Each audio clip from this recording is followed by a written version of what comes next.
Hello guys and welcome back to Repair and Resell. Today we're gonna take a look at controller number 3. It was a controller with was having a crazy joystick drift. It was the first time I was seeing such a drift, so we're gonna see what's happening with it.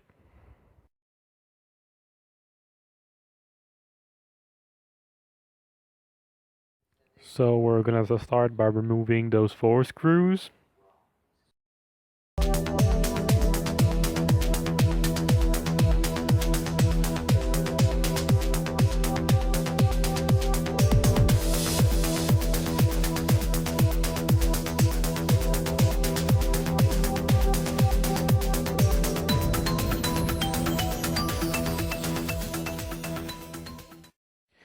Now that it's done, it's time to open the controller. So we're gonna grab them by each leg and you're gonna pinch it a bit like I'm doing until it unclips.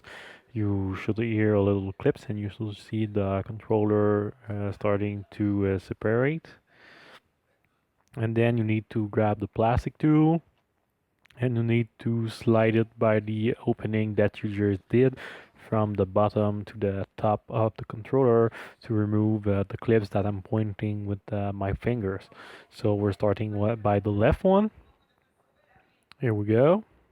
It's a bit hard, but we're gonna do it, and up, it's done. As you can see, there's now a gap, and now we're gonna do the other side. Same technique.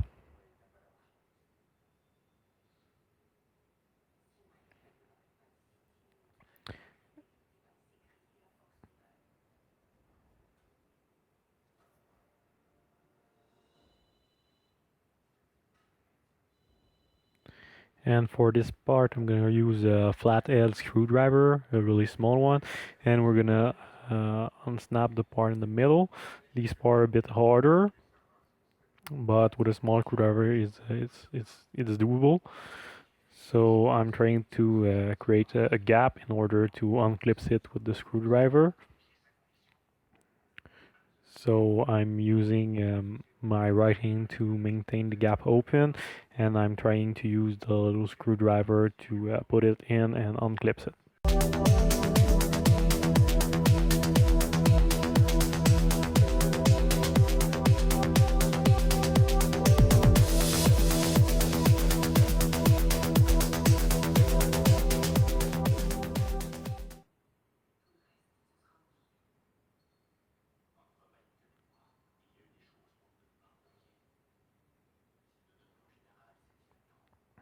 And we have it.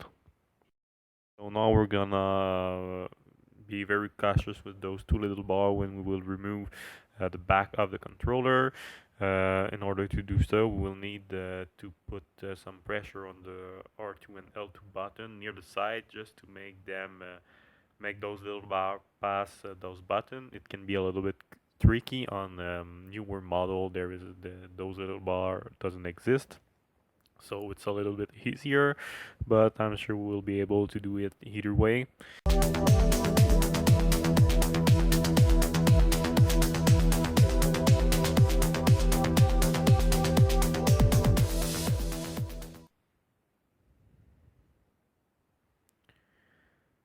Okay, now that the back is off, we'll need to remove this ribbon cable. You just need to pull on it on the blue part. Now that is done, we can put this part of the controller aside. We won't need it anymore. And now we can remove the battery. Again, you need to be careful. You just need to pull on the white connector, not the wire. And up, it's done. Now we can remove the excuse me, the battery holder, the plastic battery holder. There is 2 little tabs on each side of them. You just need to unclip them from the motherboard and you can remove it pretty easily. On some models it's held by a screw in the middle of it, so you need to remove the screw. And what you see just flying around was the reset button of the controller. I will put it back in place when the battery holder is removed. So here you can see it's the reset button. I'm just putting back where it was. It's normal that it fall off if you're trying to do this thing with your controller. So this is the GDM001 controller, like the previous one that we did. Okay, now that we unscrew the motherboard, we will remove the touchpad ribbon cable connector. You just need to unlock it with the little black piece, and then you pull on the ribbon cable again by the blue part. I'm trying to do it with the tweezer for you to see it better, but I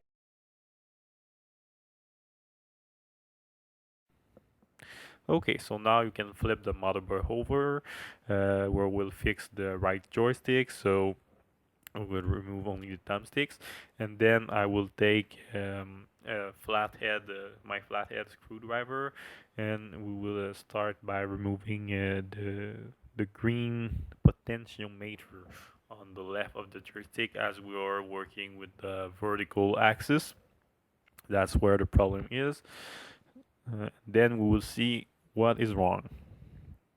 Okay, so the way I'm doing it is the bottom of the analog stick is blue and the potentiometer is green, and when there is a little gap that you can insert the flathead screwdriver in it, and it's make it really easy to remove the potentiometer from the analog stick. And as you can see, I just succeed to do it. And as you see, there is a white part inside of it. We'll remove it with a pair of tweezers. This is the part that needs to be clean. When you remove it, be sure to put it in the same direction when you put it back, because you're gonna have some huge problem with your joystick. In fact, it will be as if you didn't fix it. So it can be a little tricky to grab it out, but usually I succeed. I always succeed. There is no deal with this. So this is a bit wiggly.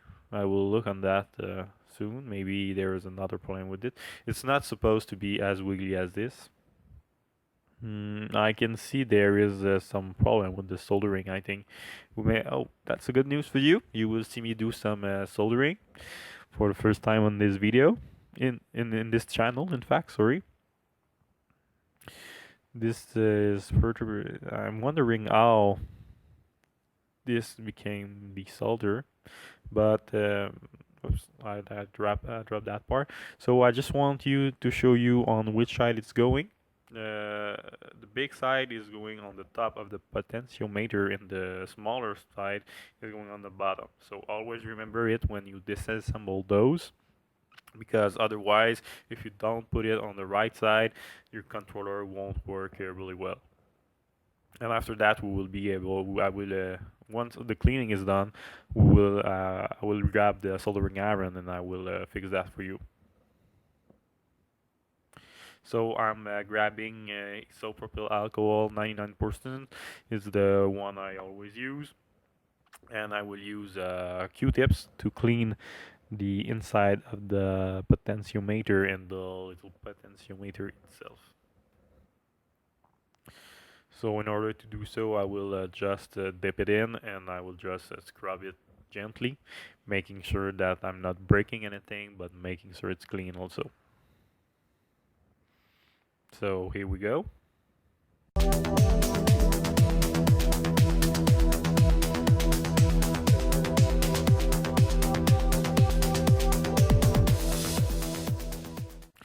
And now we will clean the small potentiometer, the small part, the white part that I show you.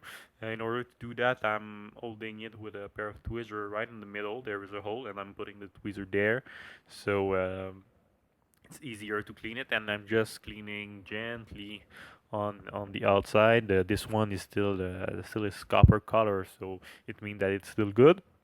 If it was like blue green, it means that it's corroded, and you will probably need to change it with a new one. So what I just did is that I removed the excess of isopropyl alcohol from the inside of the potentiometer with the Q-tips, and now I'm putting it back the white piece in. Usually I always need to do it with a pair of tweezer because my finger is too big to fit in there. And then we will just clip it back. Just like that. Now it's done. Uh, I will clean my workspace a little bit and I will prepare the soldering iron just for you. As you can see now, it seemed to go well, but we will definitely need to resolder it. Okay, so I've got my workspace all clean. I get my soldering iron there. I got a pair of tweezer. I got some solder, and I got solder sucker in case I need it. And now what I will do, I will desolder the rumble motor from the motherboard so we can just take the motherboard out of the controller.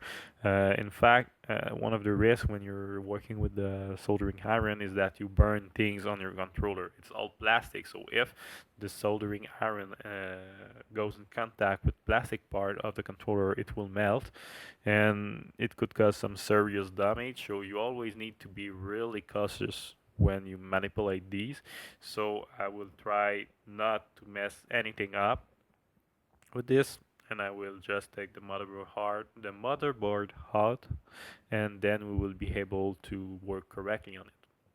So in order to do this, you just need to put the, your soldering iron on the where the wire is connected, and just by pulling on it once the solder is out, it will remove by itself. So I will do this step with all the 4 wire, and then we will be able to take the motherboard hard. Sorry, I have really much difficulty with those words today. That you will be able to take the motherboard out really easily.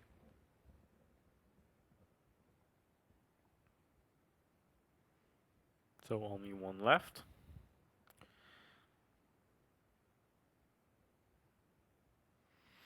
And now that it's done, nothing is holding the motherboard in place, so we're gonna be able to take it out. So here we go.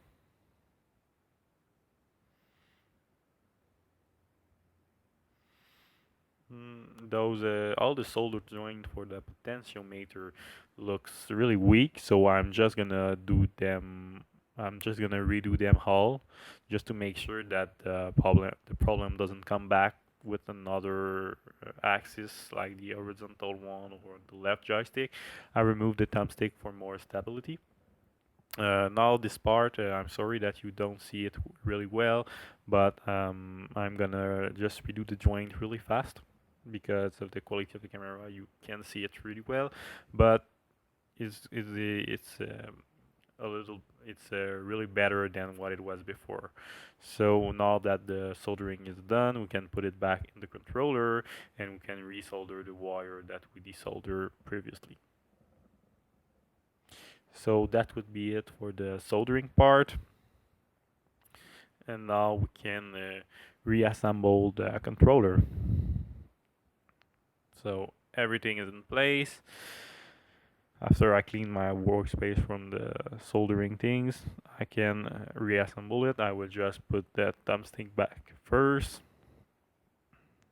That's something I really forget a lot. Sometimes I reassemble all the controller just to realize that I forget to put the thumbstick on, and it's really like you need to disassemble it again and just redo the job. So now I'm gonna plug back the touchpad. I'm struggling a bit, so I'm just gonna screw the controller back and I will just try again. So let's go.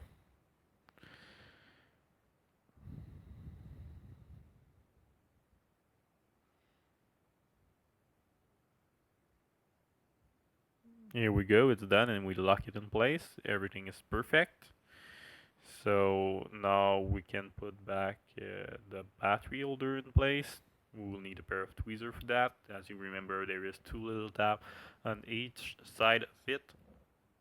And you will need just to clip them to the motherboard in order for it to stay in place.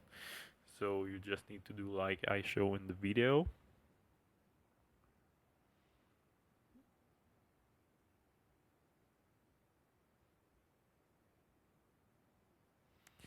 One is done, I will do the other one.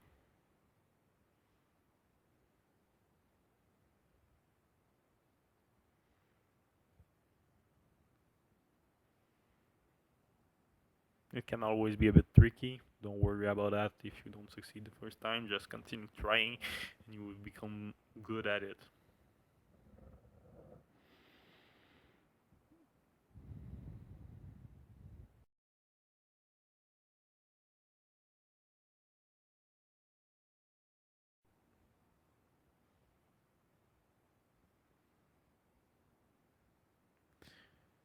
Here we go. Now it's firmly in place. We will be able to put back the battery. The battery is only going in one side, so if it's not working the first time, don't try too hard. Just do in the other side, and then you will be able to put it back in place. And now we can put back the back of the controller. Uh, we just plug back the ribbon cable in.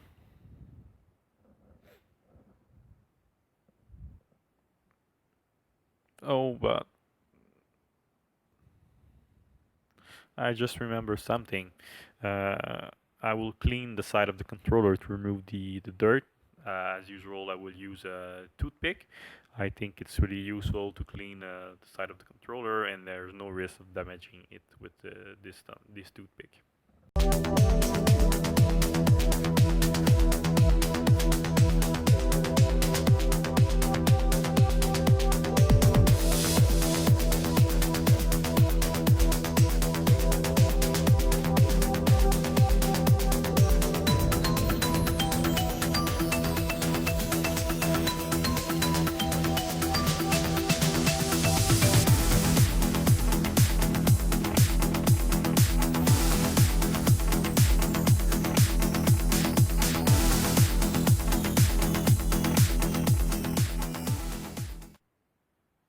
So now that it's done, we can put the back of the controller in place for real.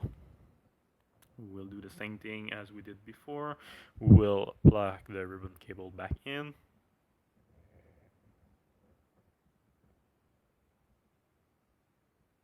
Here we go. Oh, it's a bit. Now it should be better. I hope I don't mess anything up. Yep, this is definitely all right. So we're putting it back. Like before, when you clips the bottom, when you put the bottom part on, it will clips on the top. So it makes the job a lot easier. Now you just need to make sure that everything is in, and then you can clips back the controller. I will always test the controller before to put back the screws, because it's less step if there's something going wrong. So I'm gonna put back my testing station in place. Here we go. The controller is yellow. We'll be able to test it right now. So we can start. Oh, I think I made the same mistake as last time. Give me 2 seconds. Okay, it's fixed.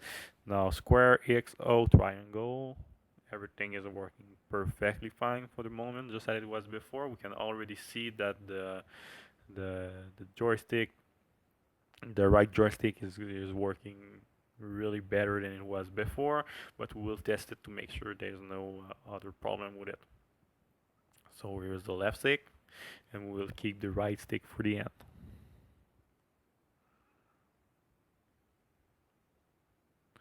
Okay, horizontal axis is working fine. And now this is the vertical axis. So this was definitely a great fix. This was a great job that we did. A bit of cleaning and some soldering iron and some soldering, sorry, and everything was perfect. So now we have a perfectly working controller that is ready for resale. Just after that, we put all the screw back in place.